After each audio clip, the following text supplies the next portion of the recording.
This is Saturday morning in Manor Apartments. We were woken this morning to slab drilling. I have had a feeling for the last 2 weeks that it was going to start this way, but I had to wait until today for it to happen.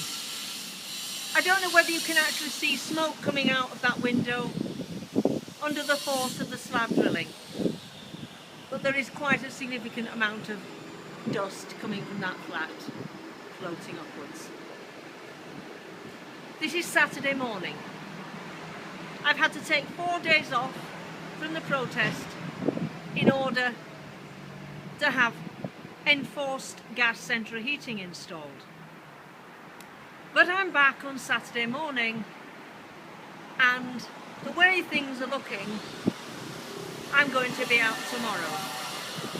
I don't know whether you can see that smoke, but it's there under the force of the slab drilling. And of course we're back to the scenario of last Friday. There's nothing we can do. It's been a funny old week. We had a platform arrive at the back instead of a hoist. A nice yellow orange Tonka toy for Will Wilkins and Pat Etherson to go back to being little boys again. My God, did they enjoy going up and down when it first arrived. They more or less left me alone and let the team from Granger, my own landlords, get on with the central heating, which was a much bigger job than even I thought it would be. Poor Barry, who is housebound, had to make up and take the place of a friend, a local friend. Well, I don't know whether you could call her a friend. I've known her since 2008. I wonder what that friendship was about. At the last minute, she let me down. Barry came by taxi every day from Sutton and travelled back. There was nothing else that he could do in the circumstances. Daisy had to manage without him, and she's not well herself, but there was nothing more that could be done because there needed to be a second person there. My flat resembles a building site within as well as a building site without, and I must admit to moments of complete despair, especially Thursday night when I went to look at the furniture piled up. Nothing accessible, nothing at all. There were a few bright moments this week. I had to knock on the office door because the fire alarm was being triggered by I think it's the acetylene cutters that are used. I'm not sure about that, but something was triggering the fire alarm. And a young presumably the lowest form of life on the building site of Stoneforce, apologised to me. He said he was only a labourer, but it was so unexpected. I felt totally gutted. I'd actually had an apology from the lowest labourer on the site. But what a man that young boy became in those few moments.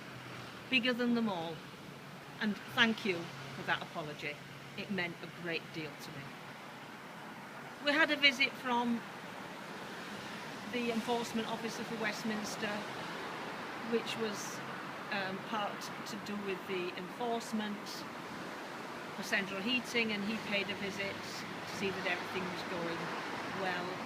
And the National Grid did their job, and Adrem, who are the maintenance firm and the renovation firm for Granger, were excellent, and I couldn't fault them.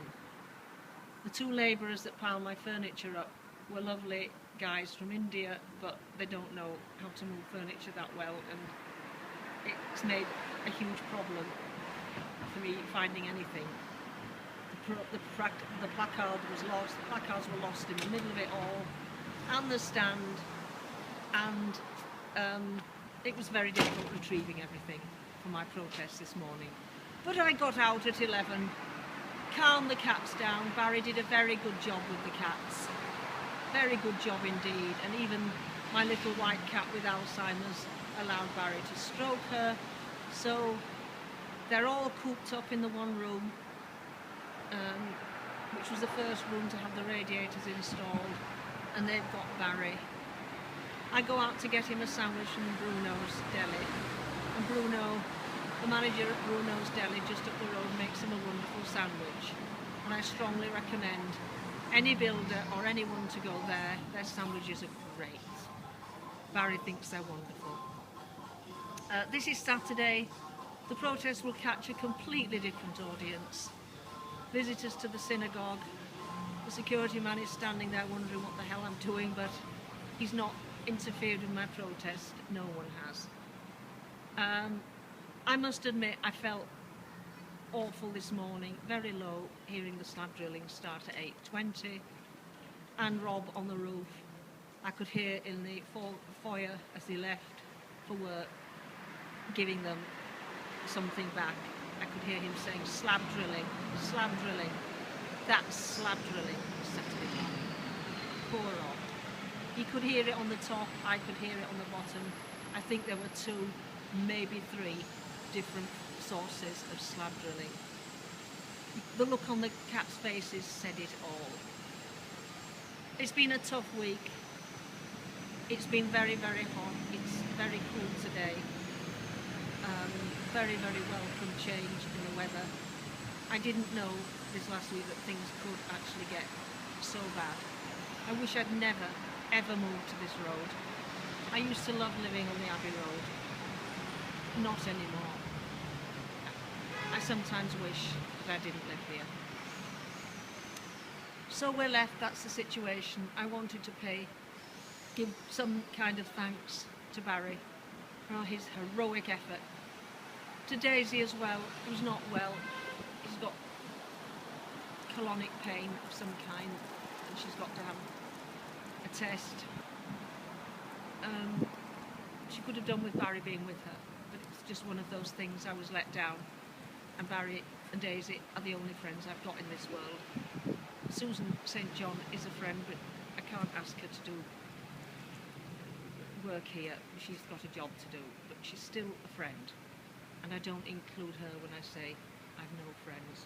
There's no family around anymore to do anything to help. So it was down to Barry. The cats have been wonderful. There's a complaint against the whole noise team, so it's made things difficult with Mr. Sale, and I appreciate that. But the whole noise team for Westminster have let me down terribly. Karen Buck comes out of this extremely well, and I'm sure Councillor Nemeth's office and Karen Buck's office have been misled by outright lies concocted by the noise team, who are a branch of the building trade. What more is there to say today?